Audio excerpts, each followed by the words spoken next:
to Beyond the Knife.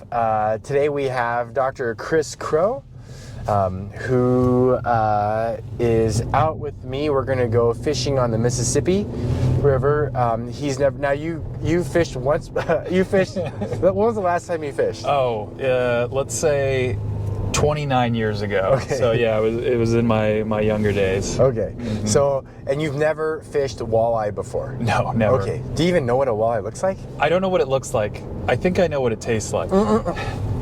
Okay, well, our goal today is to teach you how to walleye fish and hopefully get some fish for you to try at home. Because I think you like to cook, don't you? I like to cook, yep. Yeah. But yeah, so we'll have to see. And your family's going to be in town, so maybe you can get some fresh walleye for them. Yeah. We were talking earlier that you asked me how often do I go out like fishing or hunting and things like that, and it's something that for the longest time in my early career I neglected, and I think it's really important for wellness. And I think for the longest time I also thought that, like, when you talked about like wellness or work-life balance / integration, it was like any time for yourself, but you definitely do with things that we do in medicine. And so I take usually about a day off a month, but if it's like a peak hunting or fishing time, then I'll take a couple extra days off, and it totally resets me. And so I'm super honored that you actually were interested in coming out to share a little bit of my passion. I can understand some of your passion too. Yeah. You had mentioned earlier that you and your dad and your brother had tried to do some microbrew. That's a fun thing you guys can do together. Yeah. We briefly went through a period where we would go to the brew shop on the weekend and buy. We had all this stuff, and so we'd pick out what kind of beer we wanted to make. Did that a couple times. Yeah. How did it turn out? It was okay. You know, it was the first batch. So for a first batch, I think it was okay. Yeah. I could just imagine, like, you guys are like, like, how long do you have to let it like ferment and such? I feel like the process is a month or something like that. Okay, so you guys spent all this time, made it, and then it's like, okay, here it is. It's ready to bottle it. Yeah, there's this whole, was there a moment where you're like, okay, guys, and you all sit together, crack it open, everyone takes a swig, and you're like, waiting for someone to say something? Yeah, what was the interaction there? I'm probably making it up at this point, but, you know, it's like everybody opens it and kind of taste it, and then there's just kind of this, it's okay. It's drinkable. And then did you guys actually drink the rest of it? I think we gave some of it away, probably more than we wanted, and drank some of it. Yeah. It was during the summer, so it was like barbecue season. Yeah. You had said that no one in your family, your parents or like relatives, were in medicine, so you're the first. Yeah. And you went through plastic surgery. 6 years. So growing up then, your parents, you said your mom was a homemaker and your dad was in finance. Okay. Now during that time then, what did they do with you guys? Because do you have siblings? One brother. Yeah, just one younger brother. Okay. Yeah. So what did they do with you guys to, like when you had a family vacation, Memorial Day, what would you guys do as a family? We were pretty active, so it depended on what we would do. We spent a lot of time in Tahoe, which was kind of like our vacation spot. And what would you do in the there? Sierras. So we would mostly be there in the summer when I was growing up, and so it was things like beach and hikes and kayaking, things like that. And then we started going in the winter more as my brother and I got older, and we would ski. So nice. Yeah. And I remember when my parents, we didn't have very much money, so when we go on these trips, it was fairly frugal. And I remember even as a young kid, feeling bad. Like my dad would say, like, well, they'd have like, $10, you can ride this or that, And I remember saying, no, it's okay. And my dad would say, no, it's like, it's okay. Like, you can do it. We're on vacation. And I'd still feel bad. And I remember distinctly one time him saying, I work hard so we can have these memories. So don't feel bad, So I remember, and he always did that. Like we were, it was money was not abundant by any means, and they both worked full time. But when we went on family trips, and it was maybe once a year, I mean, we just, ate out, went to shows, had fun. I'm sure it brought him joy to see him. I would imagine those so. experiences. Yeah. So how about you guys? Like growing up, did you have? I know your parents worked hard. Did you guys have like a lot of those means to, like, when you went to Tahoe, like, kind of blow out extravaganza, or? I mean, I think we had enough, but it was never like a crazy abundance of anything. It was, everything we did was fairly low key, and I was raised to kind of be humble and But everything that we did on vacations and things like that, they were more about the interactions with us. I look back at the photos that we take, and it's just funny interactions that we had, as a family. So. My dad used to take so many pictures, and then you get to a point where then you don't want to be seen with your parents on vacation because you think you're too cool. And I would walk purposefully, like, too fast, too slow, away from them, and then my dad would like round us up, and everyone's like looking at you while you're taking pictures at like some landmark, and I was like, Dad, come on. I remember he got mad one time. He's like, pictures are the only things we're gonna have, and we're like, whatever, Dad. But now looking back, I have an older sister, looking back at those pictures are so fun. You and your wife, you guys met in residency. In Seattle. And you guys have some fairly similar interests, but I know you're more like to be outdoors, and then you mentioned that your wife really enjoys the comforts of like nice amenities and like that's like home. Like my family, like, they love to be at homes. I love to go out. And so like I totally get it. There's a dichotomy there. So there's definitely a threshold, I would say. Exactly. She's in medicine, so what is something that you guys can do where you guys are both happy? I mean, I think we both love just kind of exploring a new place. Okay. So, I mean, being here, Rochester, Minneapolis, it's been great because there's so much to see and do. Mostly just walking around. Like towns, or? Yeah, just walking around. Yeah, we'll drive somewhere and just walk for an hour. And then eating is definitely like a common interest of ours. So, yes. Yeah, we have to try all the restaurants. Do you have a favorite, like, if you guys had a date night, what would be the type of food you guys go to? Like fine dining, or like a bar, pub? Yeah, it doesn't necessarily need to be fine dining. I think, like, being from Seattle, we always gravitated towards seafood and like sushi and things like that. But really, we both are like very much open palate kind of people. We'll eat everything. Yeah. Is there anything that then, like, are you guys both like adventurous eaters? We're fairly adventurous. So I have a strategy when I eat with Arthi. Okay. And I can say this. She knows this.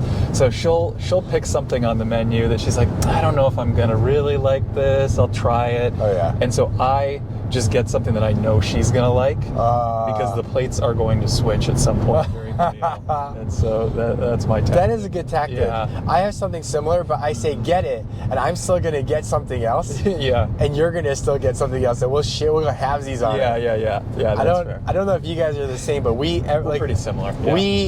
We like Laura and I. We like, if we go on vacation, it's all about, well, breakfast is done. Well, what should we eat for lunch? And I start looking up where we're gonna go. Right. And we save up all of our appetite, and we just go nuts, and always over order. Oh yeah. Are you guys like that? We definitely do that. We try to like always have dessert. Like, I have a sweet tooth. I don't know if she has as much of a sweet tooth as I do. I have a huge sweet tooth. Oh, really? Yeah, so like I have to have something sweet almost after every meal. Oh my gosh, that's funny.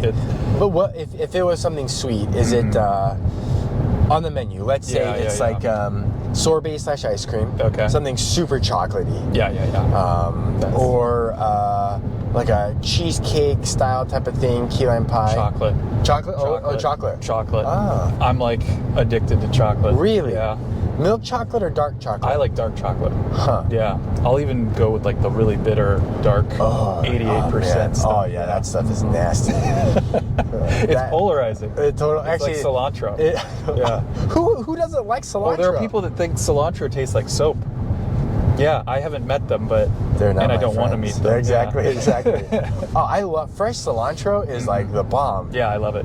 Oh, okay. I could eat like a salad where instead of lettuce, it's just cilantro. Yeah, that's a little much. That's a little much. Yeah, I don't know what kind of digestive issues that might cause. It's like, do you just eat parsley too? No. You just like a salad full of parsley doesn't taste like anything. Yeah. Oh man.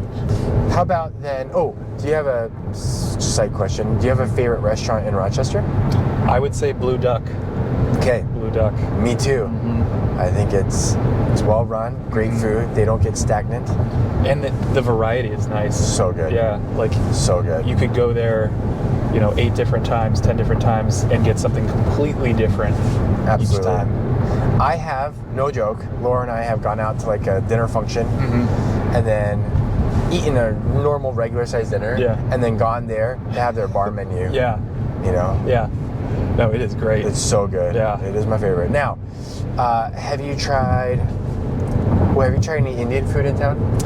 I got delivery from a place once. What was I forget it called? It was Hyderabad. Oh, that's my favorite. Yeah, it's good. That's my favorite. Yeah.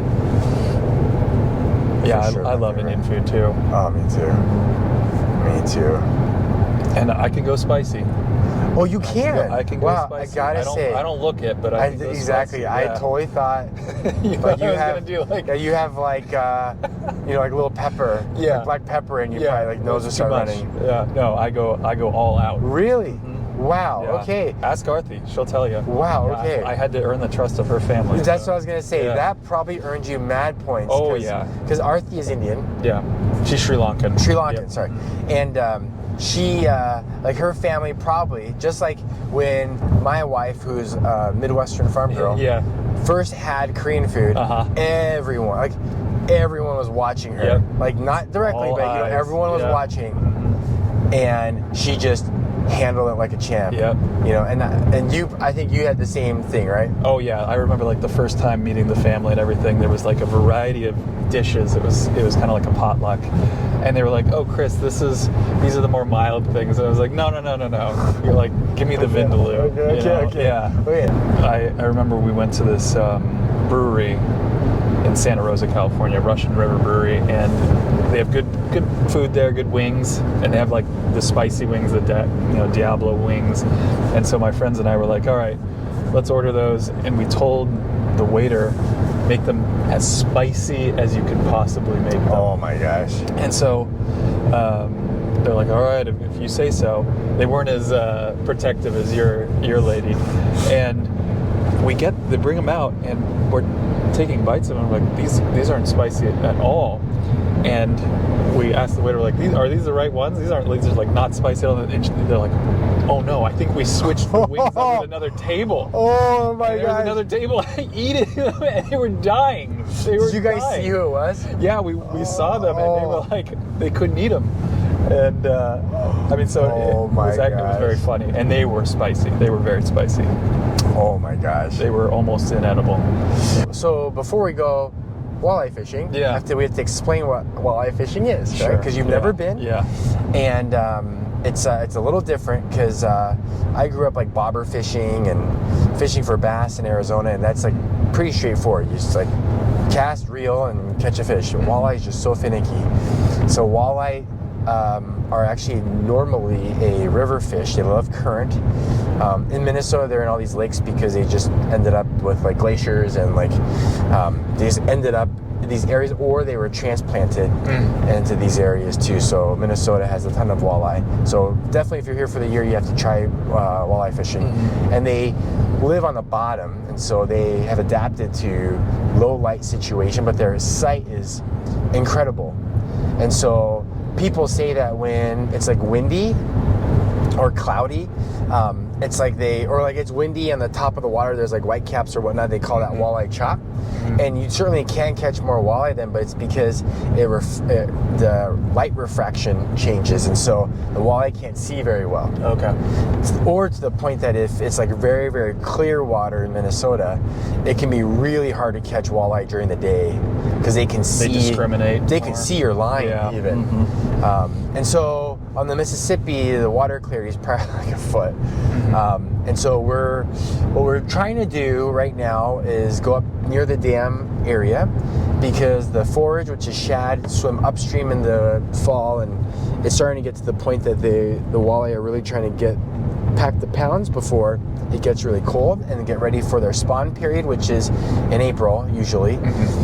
And so as the bait fish go up north, they end up at these pinch points, which can be like tight areas, channels, or dams, and that's where we're going to go today. Okay. So what we're going to try to do, since you've never fished before, and I don't know if you can even cast your line, we'll see. We'll see. We're just going to do vertical jigging. So you're just going to drop the lure, and I can explain it when we get out there, and you're just going to go up and down, and they're on the bottom, and so we really just want your lure to go within about a foot or two from the ground. And then while I keep thinking like walleyes or dogs, their way of interacting with the world is with their mouth, because they don't have hands. And so walleyes, certainly what they do is they see something that either looks interesting to eat, or they are really angry about something in their territory.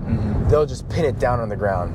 And so what we'll want to do is make sure this thing is up, your bait is going up and down, and then hopefully, when it goes down, they'll just pin it, and then when you come up, hopefully you'll feel a fish.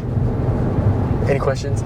And how big are the walleye? Well, they can get pretty big. So they can the whole range, but the 30 inches is probably like anything greater than 30 is probably like a once or twice in a lifetime type of fish. Yeah, that's huge.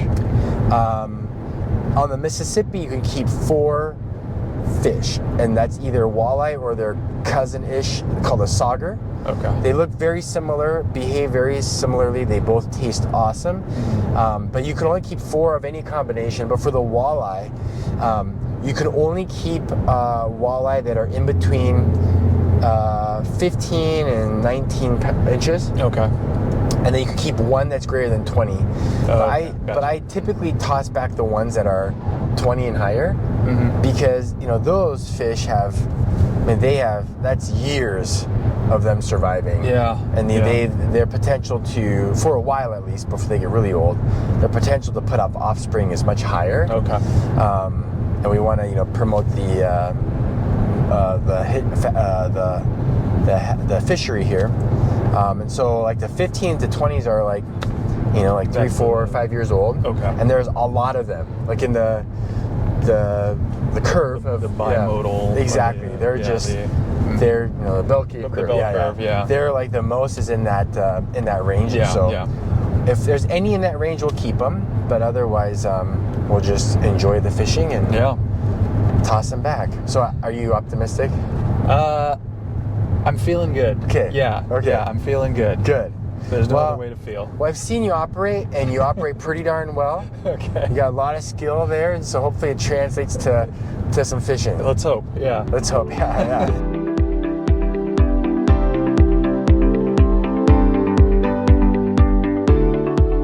Chris and I decided, since he had never been in Minnesota, I figured he had to learn how to walleye fish. So we took him out. Here we're trying to teach him.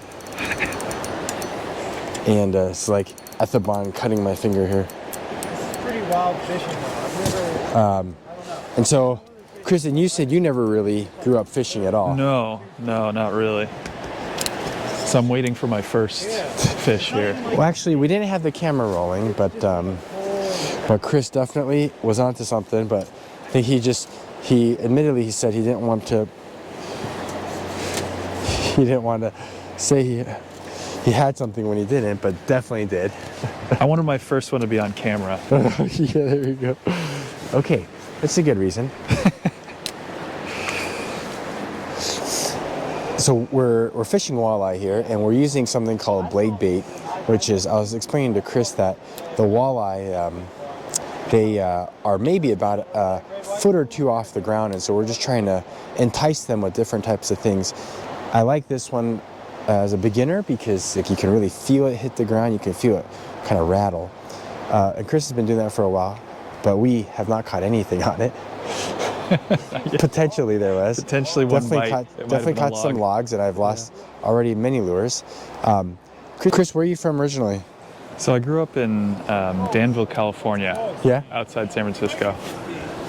Spent most of my life there, and went to Santa Barbara for college, so just down the road, about 6 hours, Yeah. and back to Palo Alto for medical school. So And you, after Palo Alto, you went to where for residency? Seattle, University of Washington, And you yes. did plastics. Plastic surgery. All right, and now you're here. So Now you're I'm here. really a Californian who has spent time in Seattle. Now you're in Rochester, My Minnesota. climates are getting colder. That's right, exactly. Actually, Chris was just saying that he actually doesn't have a winter coat, and it's November. Yeah. Although it's only 40 degrees. And to be fair, last week it was 70. That's true. That's true. It's misleading. Unseasonably warm. Yeah. And then, and your parents are visiting this weekend. They are, yeah. And this is their first time out here. First time to Minnesota, yeah. And your wife is a interventional radiologist? That's right, yeah. right. So That's she's right. in Minneapolis right now. Yeah. So that's kind of tough. Like when you guys were trying to figure out where to do like fellowship or residency, did you guys couples match or? No, so we met in residency, so we were gotcha. both in Seattle, which was easy for Gotcha. us. We didn't have to make those decisions. Yeah. But, certainly had to think about those things for fellowship. Absolutely. With her starting practice and me applying, and the unknowns of applying. Yep. And so what's your, what's like your aspirations of, let's say, 5 years from now? So because 5 years when we watch this, we're gonna see if we can compare back. Exactly. Yeah. So I would say most broadly an academic practice in which I can teach and continue to do some research. Yeah. What kind of like basic science research or Clinical outcomes, I think. clinical outcomes? I don't know if I have the patience for basic science. Yep, I know. That takes a lot of time and resources. Yeah. That's really hard. I like the stuff that can kind of be applied immediately, Totally. Can go, it's like bedside to bedside, not bench to bedside. Yeah. Bedside to bedside. Now, if you had the forethought to, and the thought ahead of time to plan something to actually do bench to table, like bench to bed type of thing, like that would be what a contribution, I know, it's great, and I'm glad people can do it. Yeah, not for you though. Yeah. So when you're looking for like fellowship positions, like what was like your biggest driver on where like you wanted to interview, where you wanted to go, and things like that? Yeah. So I think, again, just broadly speaking, I wanted to go to, an academic place that was going to have good case variety and complexity. But really what it boiled down to was like who my mentors were going to be. Ultimately, I think that's what's most important, and that's what you refer back to when you think about your training. So let's say in your last year of residency, when you had a little more time, you kind of didn't have to waste so much time doing kind of things that a junior resident does. What would be some things that you would do, like how about during COVID? Like what were things that you, when you had the time, you could actually focus on? Like what was a passion of yours? I really got into biking, and I had a few different bikes during residency. Oh, really? And so, in one of them I kind of fixed up. It was an old road bike. And so that was one project that I worked on, but then I ended up buying a commuter bike that was sort of like ready to ride, and I would just go all over Seattle with that thing. And it's great because it's like exercise too. It's a little meditative, a little bit of exercise, nice exploration. And so you would just do like road biking? Yeah. Do you ever do like just like trails and stuff? do you ever do like races? No, nothing that Triathlons or serious. that? Okay. Yeah. What else did you get into then? We would go on some hikes around town in the summer. Oh, are there of easy hikes to get to in Seattle? Yeah, that's a nice thing about Seattle is 45 minutes you can get to the mountains and be pretty much anywhere. Oh. Yeah, hey, I'm buying you something special. I'll just tell her it's wrong. That's nice. And then beer and coffee, of course. Oh yeah. So probably My real passion. in Seattle, like the beer and the coffee scene, I imagine is like super popular. Like It is popular. I think there's just a lot of options. You know, it's not necessarily better, but there's just a lot. So what type of beer do you like then? I'm IPA, an right? IPA guy. Yeah. My taste buds are now completely blown out for anything else. It has to be super bitter. So then what do you do when you're not on call or whatnot? What do you do just to relieve your stress then? Like what is a passion you can do here in fellowship? Yeah. Working out for sure. When I have the time, that's doing strength training. Oh, okay. Something I always go to. And I've been doing that since like college. That's been like an on and off. Now, I totally can relate. I know there are times where, like, if I'm stressed or irritable, Laura would always often say, I think you just need to go to the gym. Yeah. Now it's like, do you need to go fishing?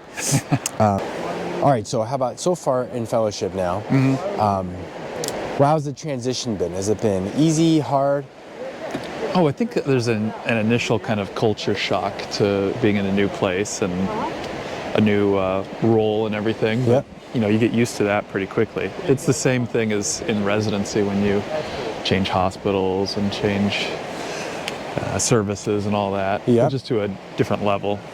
It's kind of tough because then for the year, when you want to be as productive as possible and operate as much, it's then you have to learn all the different attendings, personalities, and likewise, they need to learn you and trust you.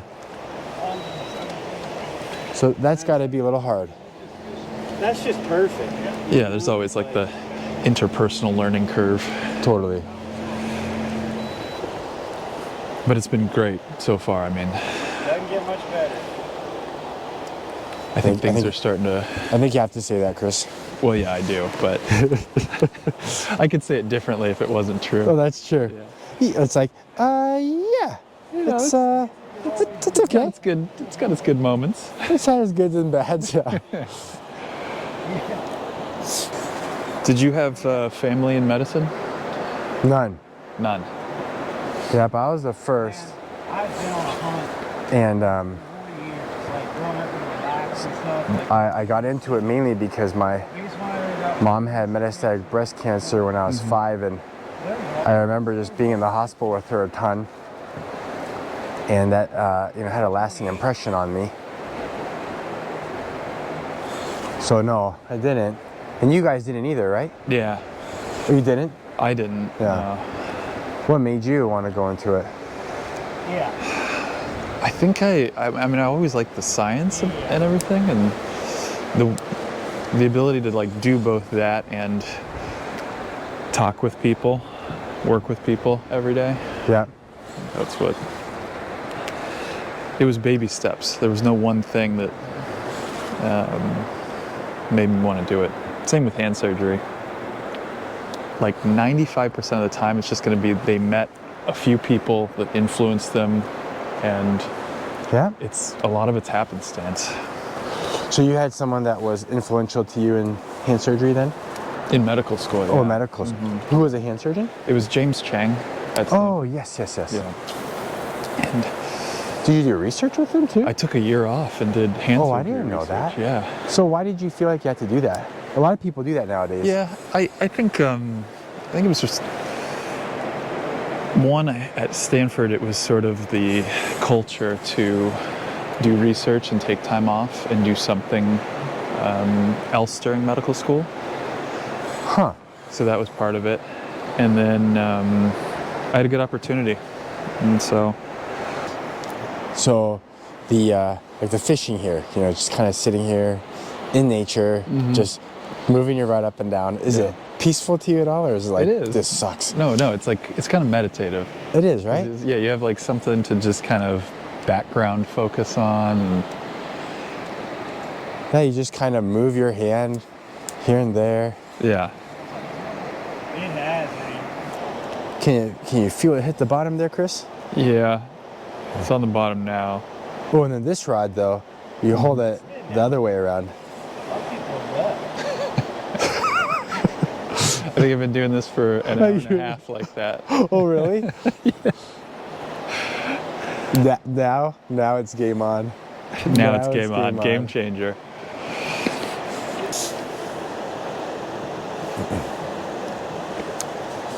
Let's see, what time is it here? 3:30. Oh, thought I had something.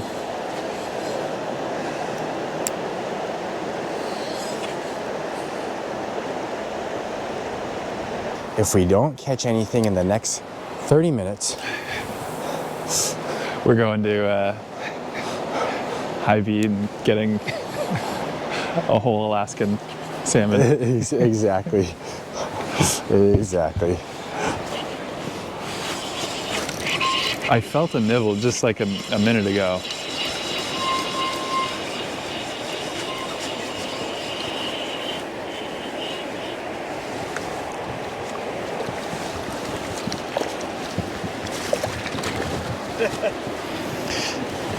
I haven't seen one of those yet.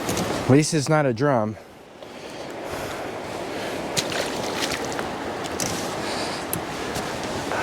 What was that?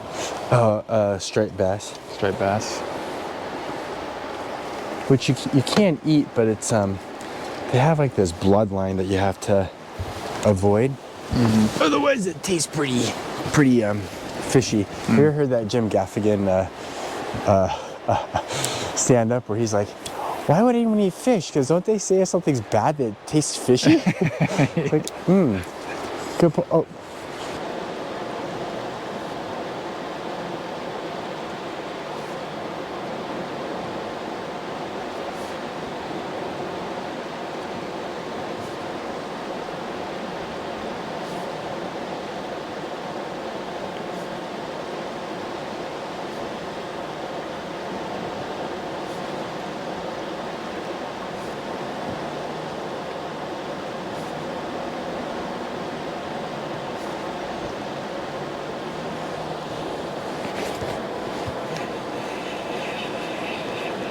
I might have something here.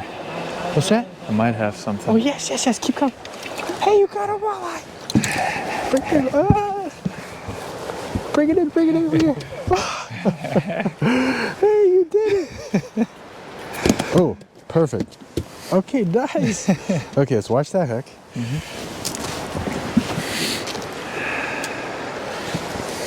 All right, so you can either hold it, so you can hold it. They have the fins Hold right it here. barehanded? Yeah, sure. So you can just hold it through the gills like this. I gotta take a picture of you. So you just put your finger in here. Okay. Okay, good. Just Got it. pinch it there.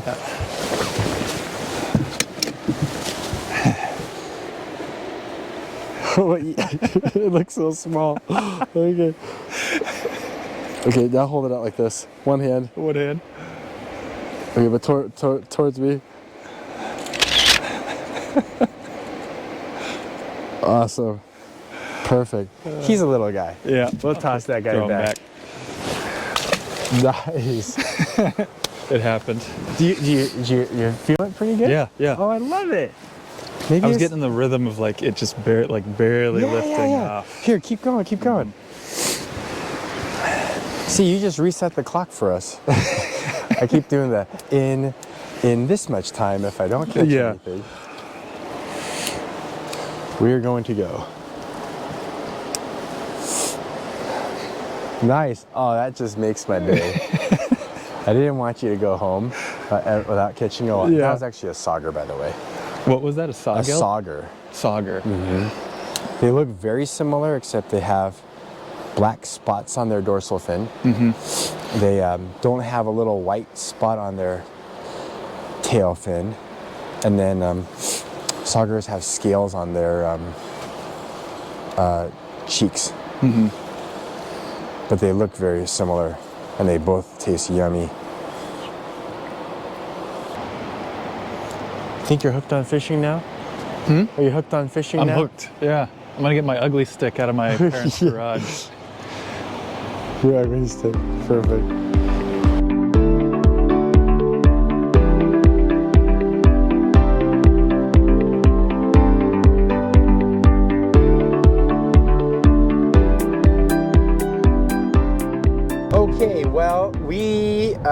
got done on the river, and you guys saw footage of that.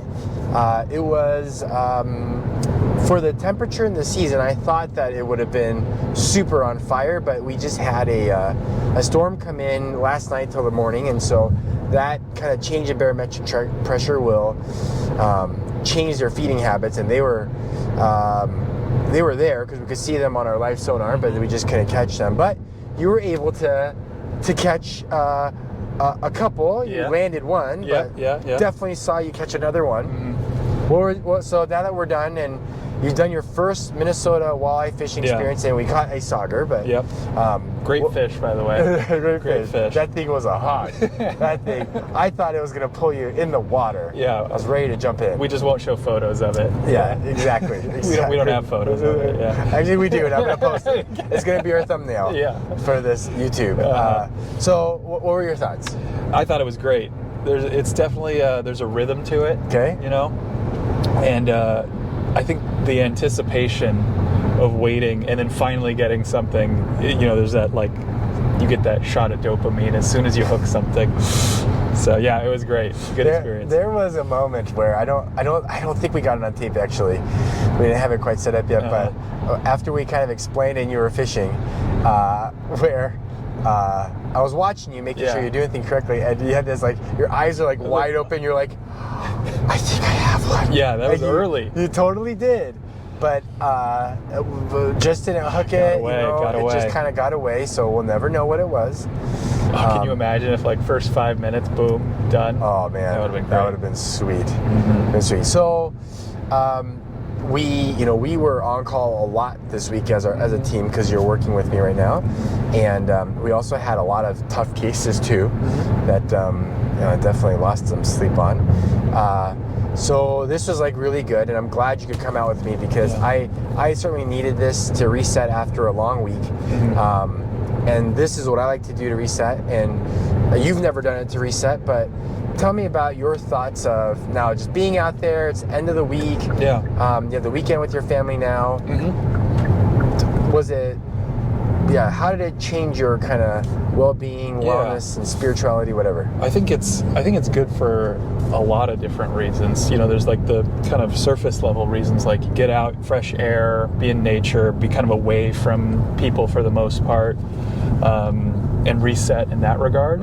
And I also think there's, like, a ritual to it, and I think we have rituals in every aspect of our life, you know, whether it be a morning routine or anything. So, like, the end of the week, how do you sort of, like, defervesce or sort of, like you said, reset a little bit? And, I like defervesce. Yeah. No, I can't even say it. Defers. Wait. What? Defervesce. Alka-Seltzer. Okay. Yeah, it's the Alka-Seltzer. Okay. And just kind of, like, do something different and take time to actually be away. You know, I think it's that whole, like, being active about it and not just, like, sitting on the couch. That's, like, the passive relaxation. This is, like, active relaxation. Yes.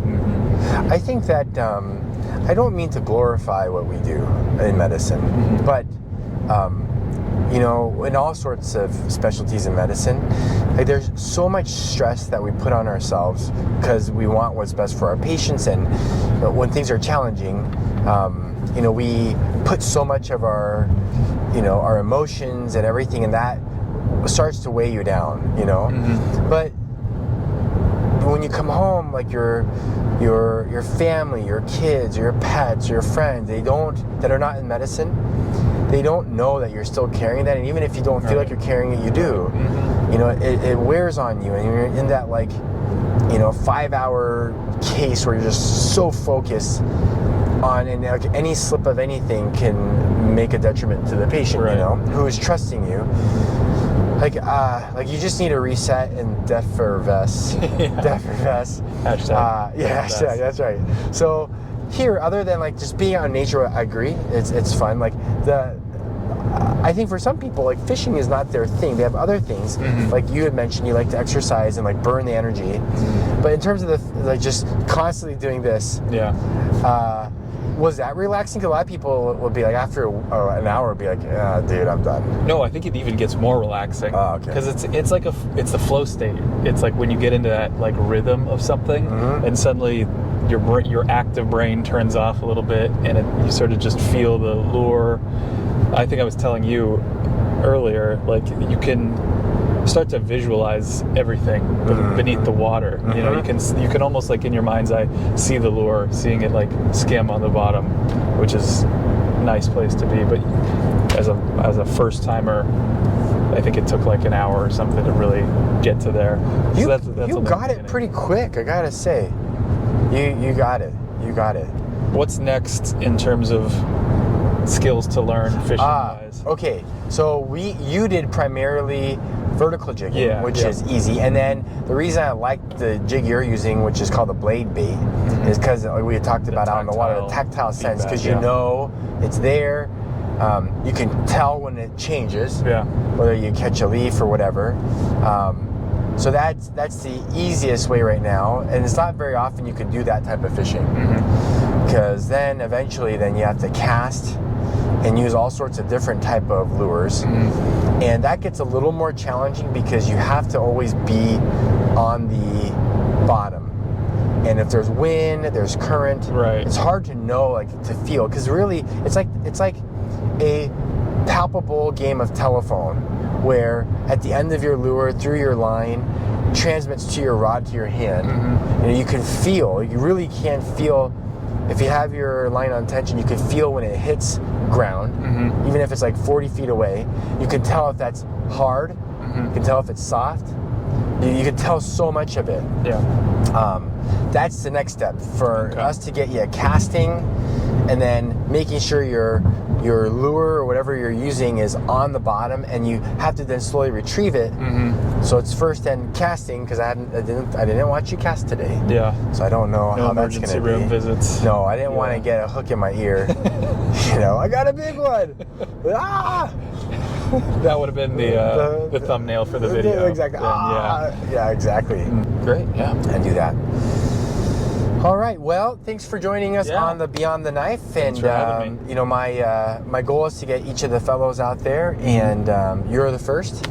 We'll see what the other ones have to say, and then we'll try to get a big group outing, see who, maybe a little competition. Yeah, see who can catch the biggest sauger. You guys are so competitive, even though you guys don't seem like it. I think that's the nature of our profession. I think we're all just underlying competitive. All right. Well, I appreciate it, man. I'm glad you can come out. Yeah. Thanks for having me. Of course. All right.